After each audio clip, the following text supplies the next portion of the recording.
નમસ્કાર મારા વાલા દર્શક મિત્રો, દેશ વિદેશમાં રહેતા મારા દરેક દર્શક મિત્રોને ડૉક્ટર શરદ સોનીના હર હર મહાદેવ અને જય સ્વામિનારાયણ. મિત્રો, એક જૂની કહેવત છે કે નાસ્તો રાજાની જેમ, લંચ રાજકુમારની જેમ અને રાત્રિ ભોજન ભિખારીની જેમ. મતલબ કે દિવસની શરૂઆત ભરપૂર આહારથી કરવી જોઈએ. તે પછી વ્યક્તિએ બપોરે ઓછું અને સાંજે ખૂબ જ ઓછું ખાવું જોઈએ. મિત્રો, આ કહેવત થોડા શબ્દોમાં સ્વસ્થ જીવન જીવવાની રીત સમજાવે છે, પરંતુ આપણામાંથી બહુ ઓછા લોકો આ રૂટીનનું પાલન કરે છે. આપણે શું ખાઈએ છીએ અને ક્યારે ખાઈએ છીએ તેની આપણી પાચનતંત્ર, વજન અને ઊંઘ ઉપર અલગ અલગ અસર પડે છે. મિત્રો, સાયન્સ ડાયરેક્ટમાં પ્રકાશિત AIIMSના એક અભ્યાસ અનુસાર ભારતના 10.4 કરોડ યુવાનો સ્લીપ એપનિયાથી પીડિત છે. મતલબ કે જે ઊંઘની ગંભીર બીમારી કહેવામાં આવે છે. મિત્રો, ગ્લોબલ સ્લીપ સર્વે ફિલિપ્સ ગ્લોબલ સ્લીપ 2019 અનુસાર વિશ્વભરના 62% પુખ્ત વયના લોકો તેમની ઈચ્છા મુજબ ઊંઘી શકતા નથી. હેવી ડિનર પણ આનું એક મોટું કારણ છે. મિત્રો, આજના વિડીયોમાં આપણે વાત કરશું કે સારી ઊંઘ માટે રાત્રિ ભોજનમાં કઈ વસ્તુઓનો સમાવેશ કરવો જોઈએ, રાત્રિ ભોજનમાં કઈ વસ્તુઓ ખાવાની ટાળવી જોઈએ. મિત્રો, વાત કરીએ તો ખોરાક અને ઊંઘ બંને એકબીજા સાથે જોડાયેલા છે. ખોરાક શરીરને ઉર્જા આપે છે, જ્યારે ઊંઘ શરીરને આરામ આપે છે. આપણે ક્યારે અને શું ખાઈએ છીએ તેની પણ અસર આપણી ઊંઘ ઉપર પડે છે. મિત્રો, the journal of clinical sleep મેડિસિનમાં પ્રકાશિત થયેલ એક અભ્યાસ મુજબ ઉચ્ચ ફાઇબર, ઓછી સંતૃપ્ત ચરબીયુક્ત આહાર ગાઢ અને વધુ આરામદાયક ઊંઘ તરફ દોરી જાય છે. જ્યારે રાત્રે જો ભારે ખોરાક લેવામાં આવે તો તેને પચાવવા માટે શરીરને વધુ ઉર્જાની જરૂર પડે છે, જે તમારી ઊંઘને અસર કરી શકે છે. મિત્રો, રાત્રિ ભોજનમાં ચરબીયુક્ત ખોરાક ખાવાથી પચવામાં વધુ સમય લાગે છે, જેના કારણે શરીરમાં ચરબી જમા થાય છે, જે મેદસ્વીતાનું કારણ બની શકે છે. મિત્રો, ઠંડા તળેલા ખોરાકથી શરીરમાં એસિડ રિફ્લેક્સની સમસ્યા પણ થઈ શકે છે.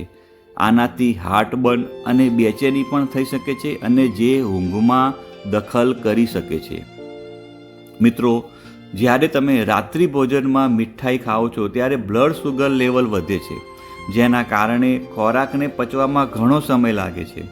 એવી જ રીતે જો મિત્રો વાત કરીએ તો મસાલેદાર, પ્રોસેસ ફૂડ, કેફીન અથવા આલ્કોહોલ પણ ઊંઘમાં ખલેલ પહોંચાડી શકે છે. મિત્રો, આપણે રાત્રે ભોજનમાં કઈ વસ્તુઓ ન ખાવી જોઈએ તેની આપણે વાત કરીએ તો તમારે ખાંડયુક્ત ખોરાક હોય કે જેમાં સુગરનું પ્રમાણ વધારે હોય, ચરબીયુક્ત ખોરાક હોય, મસાલેદાર ખોરાક હોય, પ્રોસેસ કાર્બ ખોરાક હોય. મિત્રો, કેફીન, દારૂ, તળેલો ખોરાક અને ઉચ્ચ પ્રોટીનયુક્ત ખોરાક આ મિત્રો તમારે રાત્રે ન ખાવા જોઈએ. મિત્રો, રાત્રિ ભોજન હળવું અને સંતુલિત હોવું જોઈએ, જેથી તે સરળતાથી પચી શકે. આનાથી સારી ઊંઘ આવે છે. આ માટે ફાઇબરવાળી વસ્તુઓ ખાઓ, જેનાથી પાચન ક્રિયા સુધરે છે. મિત્રો, વાત કરીએ તો લીલા શાકભાજી ખાઓ, જેમાં મિનરલ્સ અને વિટામિન્સ ભરપૂર હોય છે.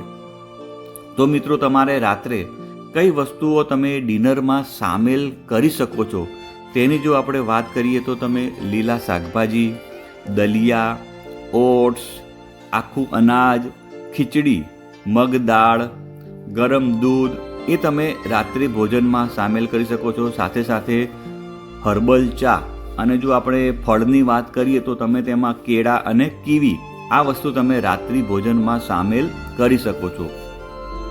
મિત્રો, વાત કરીએ તો રાત્રિ ભોજનમાં તમે ઓટ્સ અને આખા અનાજ જેવા ફાઇબરયુક્ત ખોરાકનો સમાવેશ કરશો તો બ્લડ સુગરનું સ્તર નિયંત્રણમાં રહે છે અને સારી ઊંઘ લેવામાં તમને મદદ મળે છે, અને વધારામાં તમારું પાચન તંત્ર પણ સ્વસ્થ રહે છે.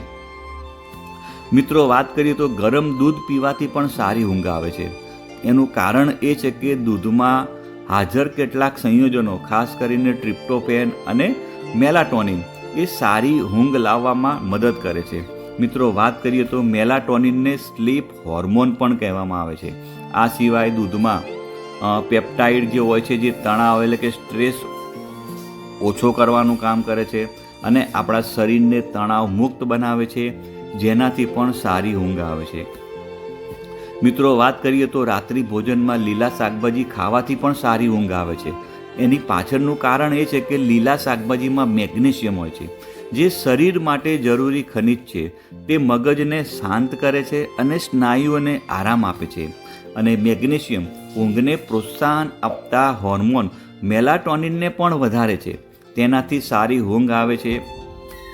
મિત્રો ફળો વિશે વાત કરીએ તો તમે કેળા, ચેરી અને કીવી જેટલા એવા ફળો પણ તમે ખાઓ છો તો એ પણ તમને સારી ઊંઘમાં મદદ કરે છે.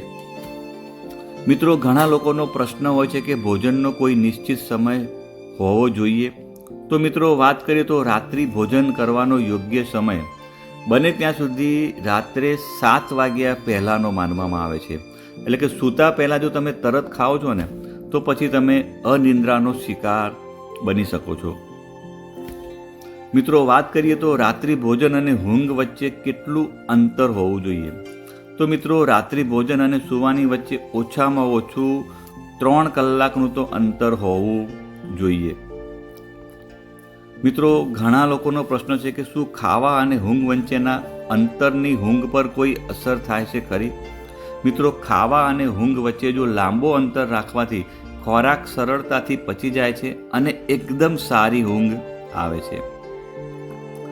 મિત્રો ઘણા લોકોનો પ્રશ્ન હોય છે કે શું સૂવાના 6 થી 7 કલાક પહેલાં પ્રોટીન આહાર લેવો યોગ્ય છે? એનો જવાબ છે મિત્રો હા. પ્રોટીન આહાર સૂવાના જો 6 થી 7 કલાક પહેલાં લઈ શકાય છે. એનું કારણ એ છે કે તેને પચાવવા માટે શરીર પાસે પૂરતો સમય રહે છે.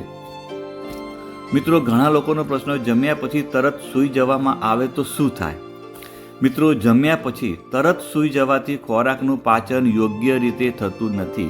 તેનાથી ગેસ, અપચો, હાર્ટબર્ન અને પેટનું ફૂલવું જેવી સમસ્યાઓ થઈ શકે છે.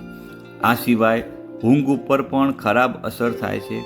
મિત્રો જમ્યા પછી તરત સૂવાથી કેલરી બર્ન થતી નથી અને તેનાથી વજન પણ વધી શકે છે. મિત્રો મને વિશ્વાસ છે કે આ વિડીયોના માધ્યમથી તમે કંઈક નવું શીખ્યા હશો અને તમને આ વિડીયો સારો લાગ્યો હોય તો લાઈક કરવાનું ભૂલતા નહીં.